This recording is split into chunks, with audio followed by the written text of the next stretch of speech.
Hello students, I hope all of you are in good health. So in my last video lecture, I have explained you the different sources of secondary data, and they were published sources and unpublished sources. I have explained you with the help of an example. So again, I have also explained you what are the precautions that need to be taken while collecting secondary data. And thirdly, I have explained you about how data can be collected. Okay, so they were census method and sampling method. So today in this video lecture I will explain you about the methods of sampling. Before discussing the methods of sampling, let us recall what was sampling method. Okay, so in the sampling method, only a part of the universe instead of every unit of the universe is studied. That means uh, from the population, only some parts of the units are studied in sampling method. Okay, so different methods of sampling are: first one is random sampling method. Okay, uh, random sampling met random sampling is the method where the individual units from the populations are selected at random. That means from the population, those samples or units from the population are selected randomly. Not means suppose not accurately. Okay, suppose I have selected from your class I have selected roll number 1, roll number 10, roll number 15 and roll number 20 to give the various information from your class. So in this way, all the students I have not selected, I have selected only some some students randomly. Okay, so in random sampling, every individual has an equal chance of being selected, and the individuals who are selected are just like the ones who are not selected. So what does this implies? This means each unit has equal chance of being selected. Okay, suppose I am tossing a coin, there is an equal chances either it will be head or tail.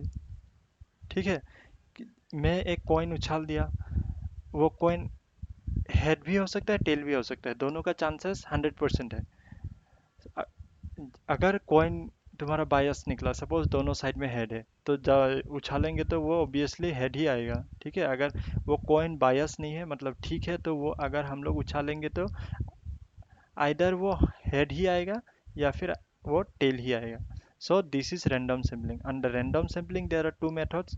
The first one is lottery method and the second is table of random numbers. Okay, so lottery method से तुम्हें नाम से पता लग रहा है जैसे कि तुम लॉटरी खेल देख चुके हो, तो in the same way lottery method is also done.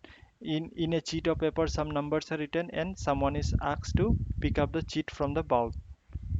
Okay, and the next is table of random numbers. When uh, table of random numbers, when the population size is very large, then table of random numbers are used, where rows are in certain rows and columns numbers are written, and according to their population size they are selected. Okay, so the next method of sampling is judgment or purposive. Okay, judgment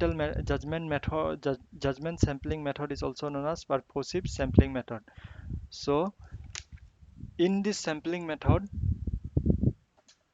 the sample is taken out from the universe according to the desire and need of the investigator. ठीक है, suppose if a sample of 10 students is to be taken out from a population of 100 students to analyze their habits, the investigator would select only those students whom he considered true representatives of the population. ठीक है, suppose तुम लोगों का तुम्हारा class से मुझे habits का पता लगाना है। ठीक है, सो मैं क्या करूँगा, एक मैं किसी ऐसे तीन चार स्टूडेंट को सेलेक्ट करूँगा जो कि सबके बारे में बोल बोल पाए। ठीक है, तो ये है तुम्हारा, मैंने परपोजफुली उस चार पांच स्टूडेंट को सेलेक्ट करूँगा। सो ये ये मेथड क्या होता है, पर्सनली बायस भी मतलब बायस भी हो सकता है, ठीक है। सो व्हाई दिस में भी पर्सनली बायस, सपोज तुम सब सपोज मैक्सिमम स्टूडेंट के साथ मेरा मतलब कुछ अनबन है, तो क्या कोई तीन चार स्टूडेंट होगा जिससे मेरा कुछ अनबन नहीं होगा, तो मैं क्या करूँगा, वो तीन चार स्टूडेंट को ही मतलब सेलेक्ट करूँगा बाकियों का इंफॉर्मेशन देने के लिए, ठीक है। सो नेक्स्ट है तुम्हारा quota sampling.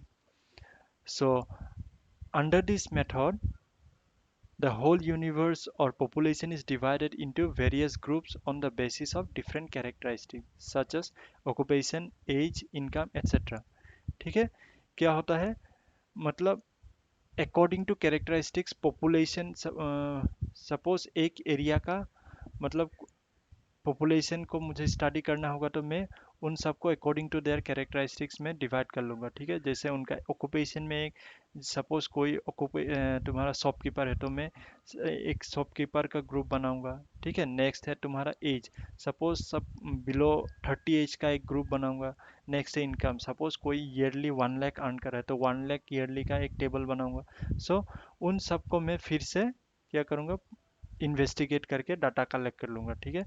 So for example, in A budget in a budget reaction survey, the interviewers may be told to interview 100 people living in a particular area, and they are also told that out of 100% interviewed, 25% are to be housewife, 25% fixed income group of people, 20% producer, 25% farmers and 5% student।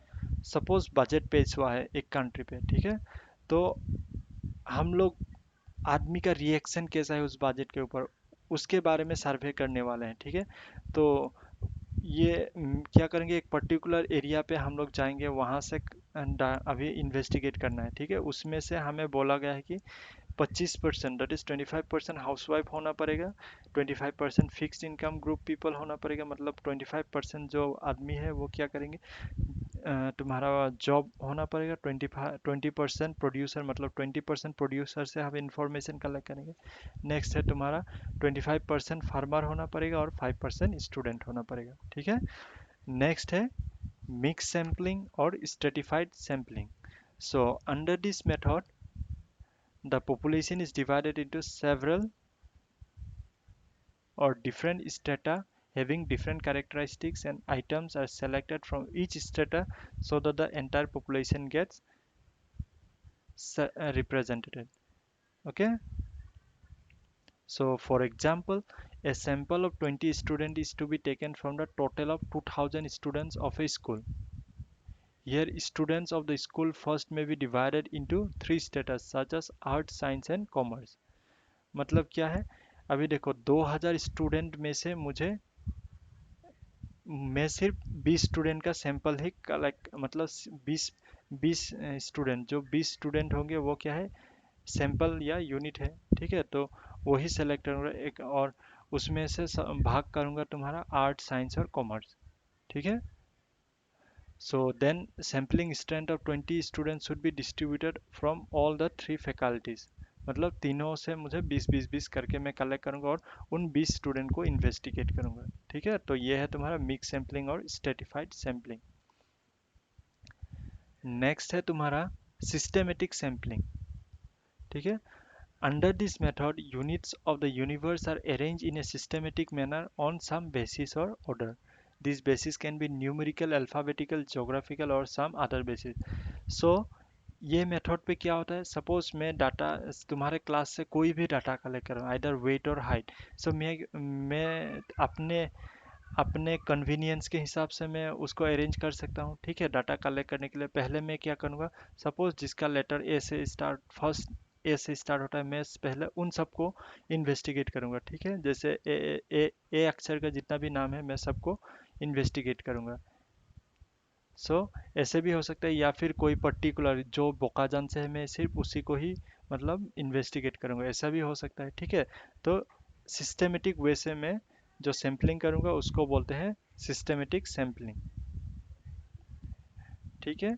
और systematic sampling क्या होता, ये तुम्हारा क्या होगा, ये तुम्हारा time भी सेव करेगा और मनी भी सेव कर सकता है, ठीक है। नेक्स्ट है तुम्हारा मल्टी स्टेज सैम्पलिंग.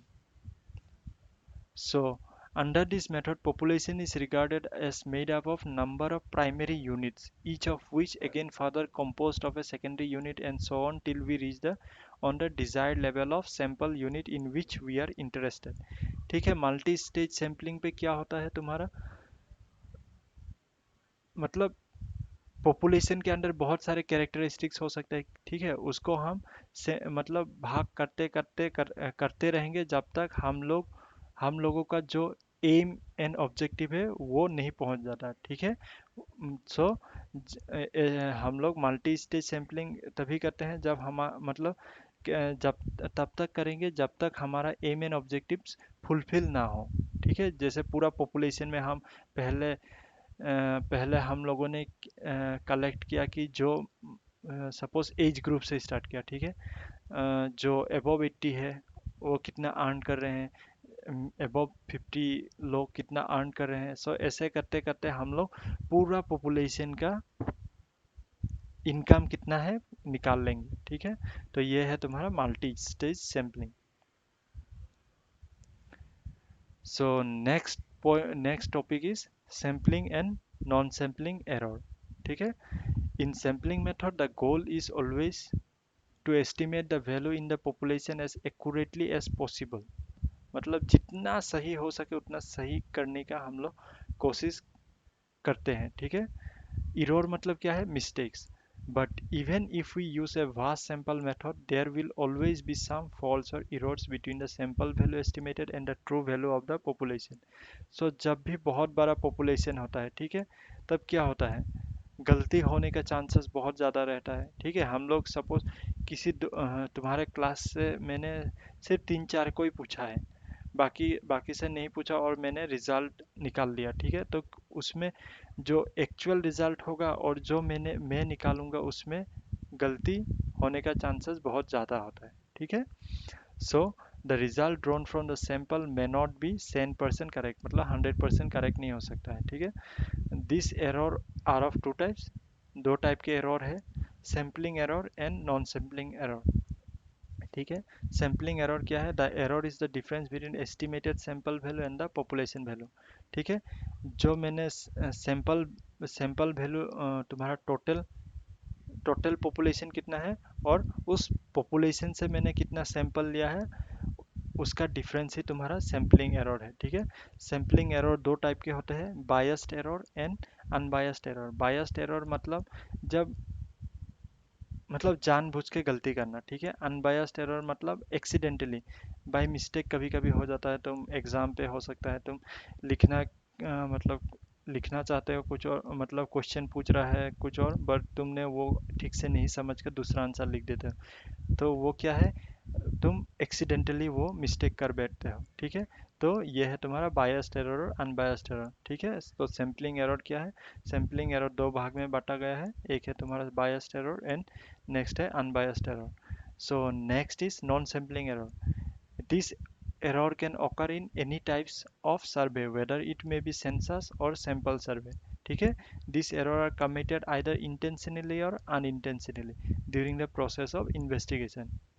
मतलब क्या होता है, तुम्हारा नॉन सैम्पलिंग एरर दोनों तुम्हारा सेंस जब हम लोग ऑलरेडी देखा कि मेथड्स ऑफ कलेक्टिंग डाटा दो टाइप के होते हैं, सैम्पलिंग मेथड एंड तुम्हारा सेंसस मेथड. ठीक है, तो दोनों मेथड में ये एरर हो सकता है और ये जानबूझ के भी हो सकता है या मिस्टेकली भी किया जाता है. तो जो जान मतलब इस टाइप के एरर को हम नॉन सैम्पलिंग एरर कहते हैं. ठीक है, some non sampling error are measurement error. क्या होता है, कभी कभी मेजरमेंट लेने में एरर निकल जाता है, कोई एक मुझे मुझे अलग रिजल्ट आता है पर दूसरा जो इनामोरेटर होगा वो उसको दूसरा रिजल्ट मिलता है, तो ये सब मेजरमेंट एरर होता है. ठीक है, नेक्स्ट है तुम्हारा नॉन रिस्पॉन्स एरर. मतलब अगर कोई रिस्पॉन्स नहीं दिया तो सपोज मैंने मतलब मुझे तुम्हें तुम सबसे मिल के एक एक को इन्वेस्टिगेट करना है, पर क्या हुआ, उस दिन 4-5 स्टूडेंट एब्सेंट था, तो मैं क्या करूँगा, वो 4-5 स्टूडेंट का अ, जो इंफॉर्मेशन होगा मैं खुद फिल अप कर सकता हूँ. तो ये भी इरोर हो सकता है बाद में, वो मैं जो रिजल्ट निकालूंगा वो रिजल्ट तुम्हारा एक्चुअल रिजल्ट से मैच नहीं करेगा। ठीक है, तो ये है तुम्हारा sampling error and non sampling error. ठीक है, सो with this I conclude the second chapter, that is collection of data. Thank you.